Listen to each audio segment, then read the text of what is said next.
Coming up, we're connecting you with the creativity and culture in your community, including a photographer who captures the magic of nature through his lens. Just as it went into the woods, it turned around and it looked at me with the mouse hanging out of its mouth. Explore the vibrant, creative community that's blossomed in an old mill building. I can walk down the hall and say to someone, could you just help me put the face on this, or the legs, are they right? And first graders flex their creative muscles to help animals in need. The teacher said to me, well, the kids really want to deliver it. So they brought in plastic bags and grocery bags, and every single kid filled these bags. Join us for those stories and more as we explore the creativity, culture, and community that make us Western New England. Up next on Connecting Point. Support for Connecting Point is provided by our contributing viewers.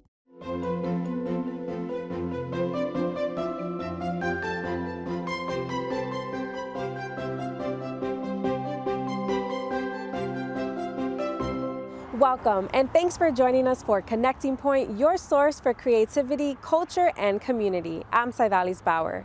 Every week, we explore all that the region has to offer, and today we're coming to you from Indian Orchard, a neighborhood tucked into the northeast corner of Springfield.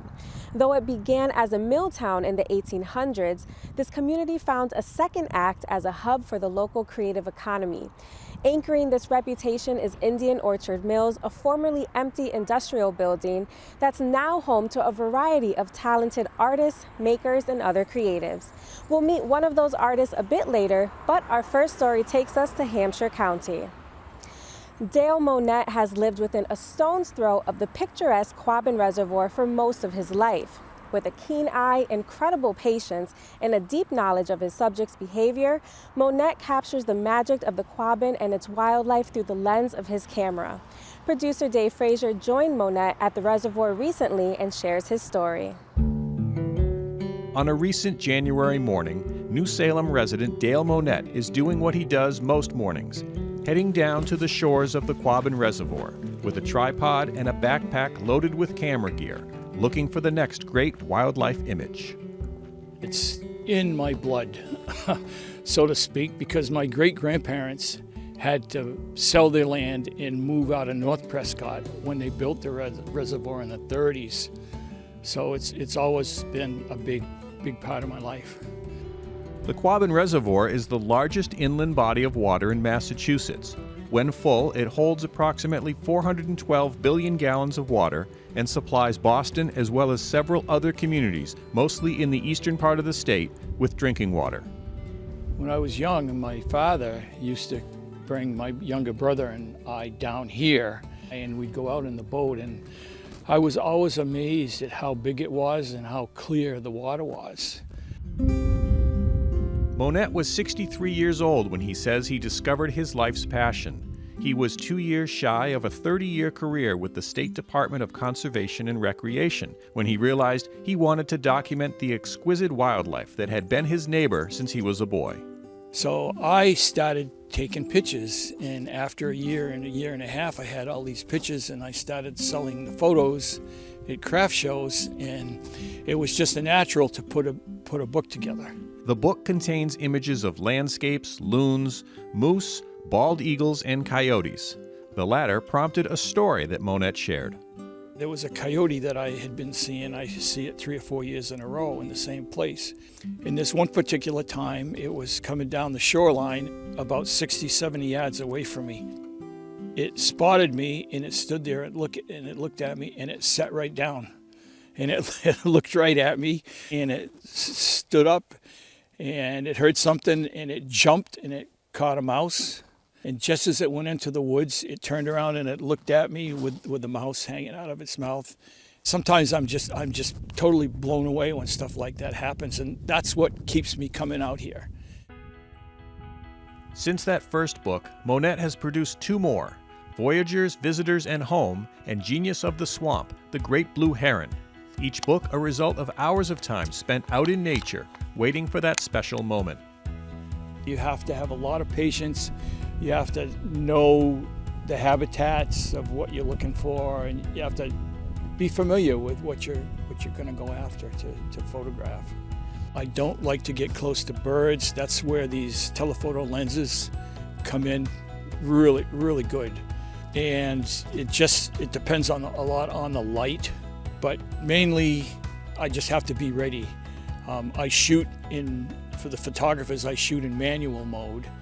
So I set everything up more or less. I look at the light and I look at the distance and that sort of thing. So I'm pretty well set before I get there. If I wake up in the morning and I think to myself, oh, geez, I don't think I really want to go out this morning. And then I start thinking, well, that coyote that I saw with the mouse, if I'm laying in bed, that's not going to magically appear in my camera. So out I come. It's just my default place to go where it's quiet. And on days like this, you hardly see any people down here. It's just a great place to go. Every week, Connecting Point explores the creativity, culture, and community that make us Western New England. But it doesn't stop there. You can find us online anytime for exclusive features and content. And in this week's digital exclusive, wildlife photographer Dale Monette shares how, as a biology student at UMass in 1982, he participated in a program to reintroduce bald eagles to the Quabbin Reservoir.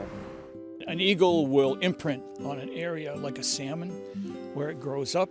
It takes a bald eagle 5 years to sexually mature, so they were hoping that within 5 years the eagles would come back to Massachusetts.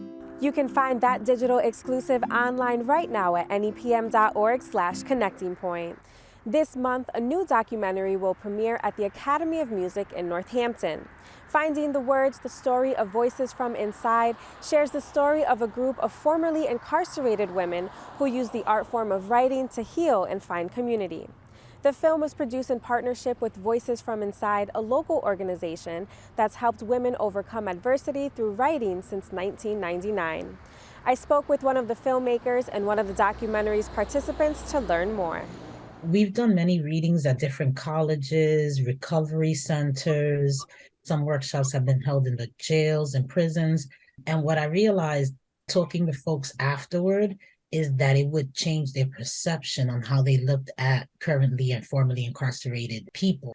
So I thought that if, I participated in the documentary, I could be sure to be part of the voices that would be changing the minds of more people at a larger scale.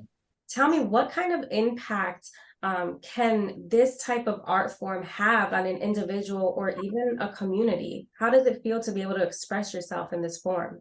It has had an impact where it has boosted my confidence. I feel more confident. I've become a better writer, a better listener, more compassionate, and I'm also empathetic. Like I feel more empathetic towards people because of what I felt for my sisters at some point, during these last few years. It has changed me on multiple levels, professionally, personally, and just the way I look at life now. I would add that what we've observed is that writing is often one of the first ways in which women who are experiencing incarceration and recovery will process some of the traumatic experiences that they've been through. Often they've not necessarily had opportunities to participate in therapy or get support for some of those traumatic experiences. So writing helps process those experiences, and then writing and sharing in community provides support, not only to process what they've been through, but to help them get through the process ahead of them, what's coming next.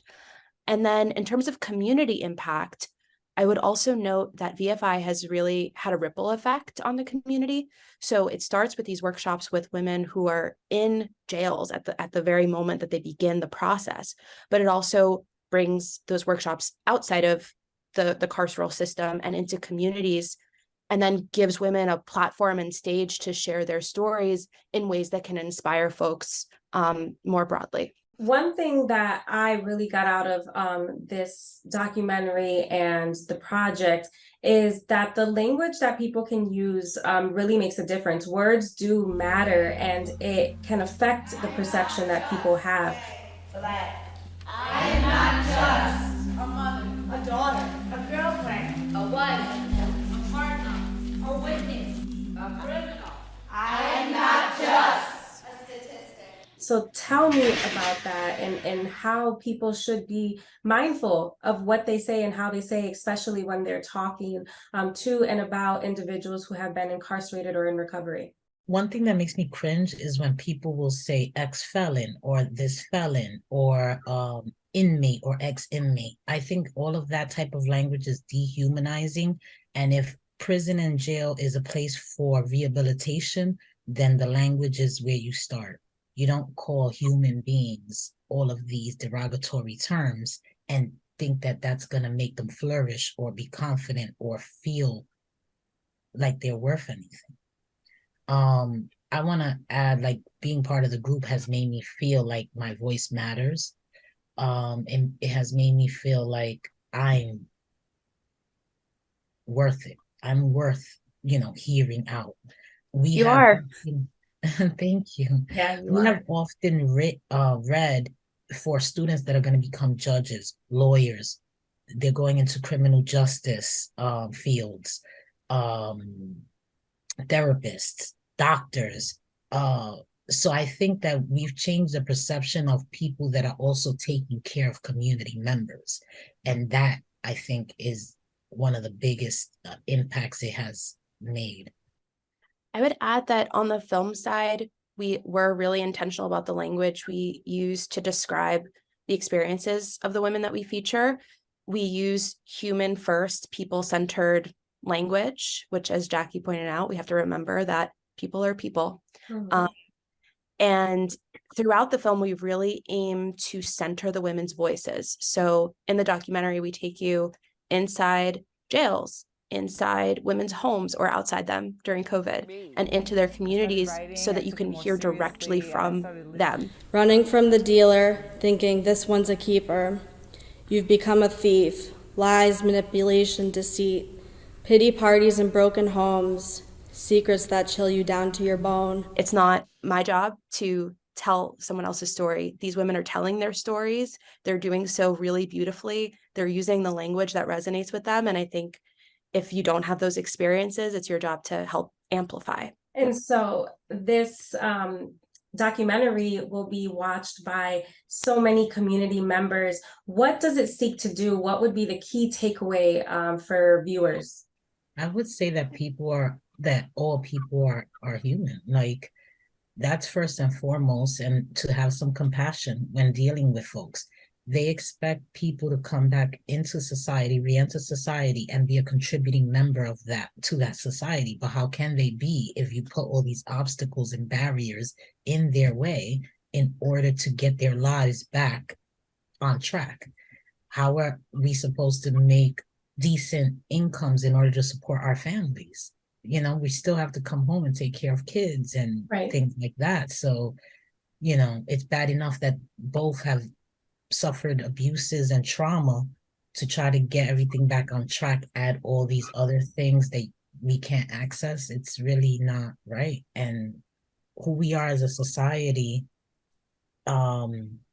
it's telling how we treat people in prison, in our society. Like, we just can't do that and expect good results.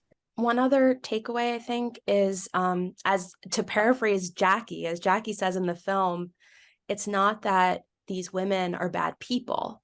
They made bad choices, and they made bad choices because they only had bad options. Mm-hmm. So part of the intention behind the film is to shine a light on the structural and societal root causes that lead people to incarceration and addiction.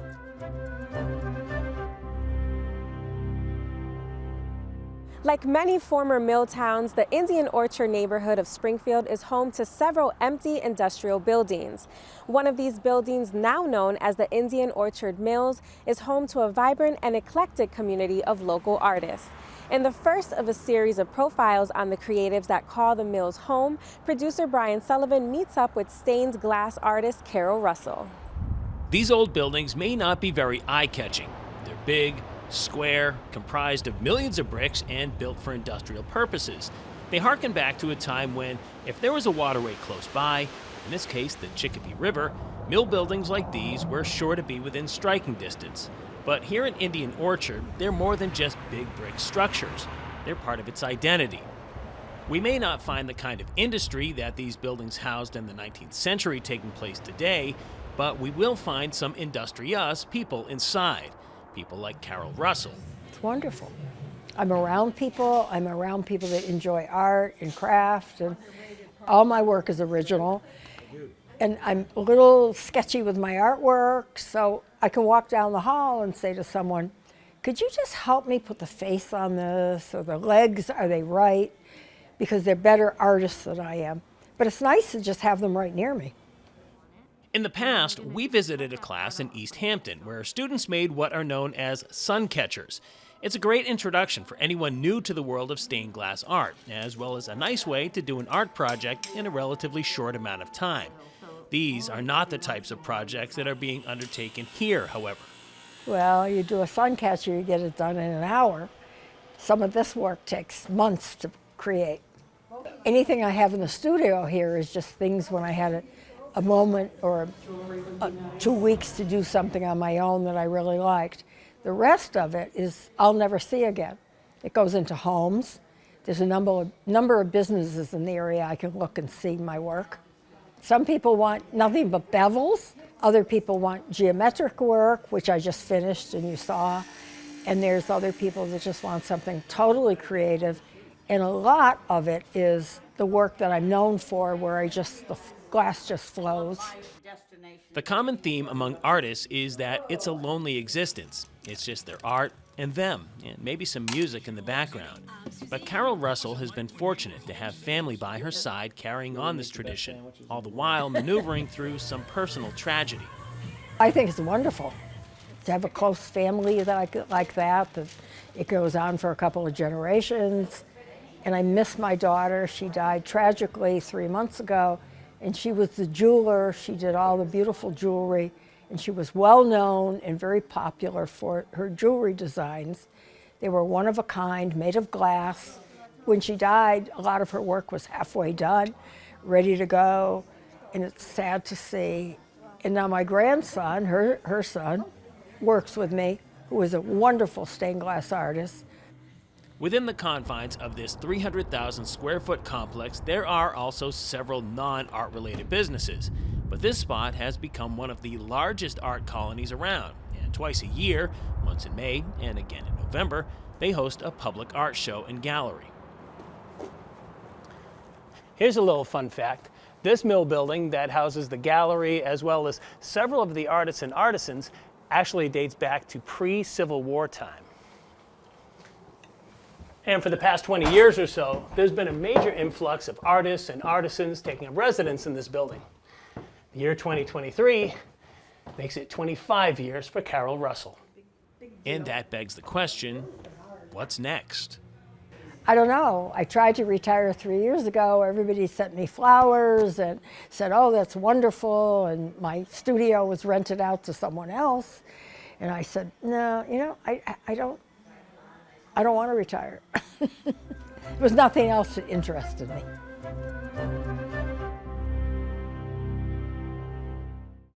This past fall, first grade students at the Milton Bradley Elementary School in Springfield organized a supply drive for animals in need at the Dakin Humane Society. As part of the project, students explored concepts like community and what it means to be a good citizen. After identifying the needs of the animals and creating flyers and videos for the fundraiser, students paid a visit to Dakin to hand-deliver the donations. I spoke with two of the educators involved to learn more about the project.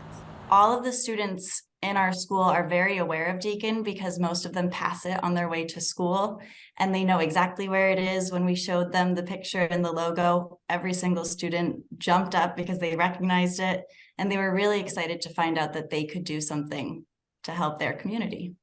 So Kristen, you mentioned that this assignment covered 7 essential components of project-based learning. Can you elaborate on what those components are? Yeah, so we're working with a corporation called PBL Works, and their focus on project-based learning is creating a gold standard project compared to a dessert project where kids learn about something and create a nice poster at the end. And so with our project-based learning, we really want students to focus on a challenging problem. It needs to be tied to their current curriculum, so it's not just something else we're doing. And it should be done over a sustained period of time. So all of the things that they're doing throughout this project will lead up to some kind of culmination, but it's not just about the end product. It's really about the learning that happens along the way. The research was involved. They interviewed somebody from Dakin to find out exactly what they need. So they learned all those things along the way, where it was, communication skills, writing skills, presenting skills, and then learning the words citizenship, donation, volunteer. And then they were actually able to do those things rather than just learn about other people that do them, which had a really lasting impact. And that's what we want our project-based learning projects to have, a lasting impact, so that they'll continue to do things to support their community.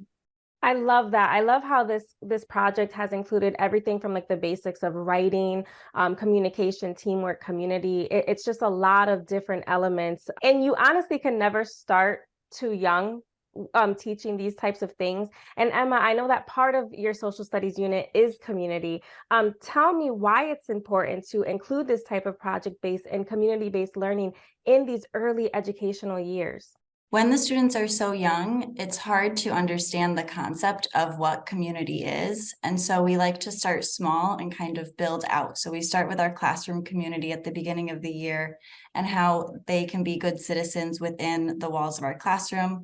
Then we move out to the walls of the school, and then we keep going farther and farther. So it was really great for them to see that being a good citizen in their community was just helping others or finding a way to do some good. And so we really built on that idea that starting within the classroom, just showing kindness and being helpful is being a good citizen. And then we got to build it out farther, and they were really excited to do something that was more than just within their classroom and more than just within their school. I think they really understood the impact that they were making. And Kristen, you were talking about all of this leading up to a culmination. And so part of that culmination was hand delivering the collected goods to Dakin themselves. Tell me how that experience was. Were students expressing to each other how proud of themselves and each other that they were? Yes. And it's funny because we had a lot of materials, and I said, oh, one of our staff members has a truck. They can, truck everything down. And the teachers said to me, well, the kids really want to deliver it. So they brought in plastic bags and grocery bags, and every single kid filled these bags, and just them handing it to them and filling the big cart that they brought out for us really brought it home for them. And they felt so excited to be able to help and so proud. And they were even able to see some of the animals. And so having that connection of them, really doing something to impact their community and bringing it to fruition where they were the ones that were doing it. We're building and creating kids that are going to go out into their community and help in so many different ways. And, giving them that intrinsic feeling of actually doing it really made an impact on them. And they're still talking about it. And this was a school-wide drive that they organized. What was the response from the other grade levels? They were really excited and really supportive of the first graders, which was wonderful to see. They made posters so that we could hang them in the hallways, and I had other students and previous students of mine that said, I saw the poster and I can't wait to bring something in. I'm going to ask mom and dad tonight. And even the other teachers were very supportive. And so I think it really brought the whole school together. Now, this is some true grassroots level organization that you all are showing the students, not just the first grade class, but as you mentioned, even all the grade levels. What would be the ideal takeaway for all of the students and even parents, teachers in the community from this project? I think that we all have something to provide to our community, not only do we live here, but we can always help make it a better place. And I think Springfield is such a great place to live, and we want to show kids the things that about it that are great, and then how they can continue to be great. So part of this work came from the Springfield Public Schools Portrait of a Graduate, and we're part of a team that's reimagining school. And with working with teachers, we talked about how can we reimagine school for kids to give them more voice and authentic learning, and get them out into their community so that when they do graduate from school, they are ready to be working members of their community. And so that's really our outcome of, building these 21st century learners that can grow up and give back. And the earlier we start talking about, what your future will look like, the harder they're going to work, the more interested they're going to be in learning about things that they can do when they grow up. And having them start to do those things now is just going to help get them on that track.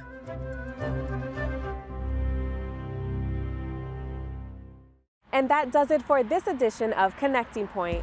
Our thanks to the Village of Indian Orchard for hosting us today. Remember, you can always find all of the stories that you saw in this episode, as well as exclusive features, digital-only content, and so much more online anytime at nepm.org/connectingpoint. And please be sure to join us again every week right here for more stories of the creativity, culture, and community that make us Western New England. I'm Saidalis Bauer. Thanks for watching and take care. Support for Connecting Point is provided by our contributing viewers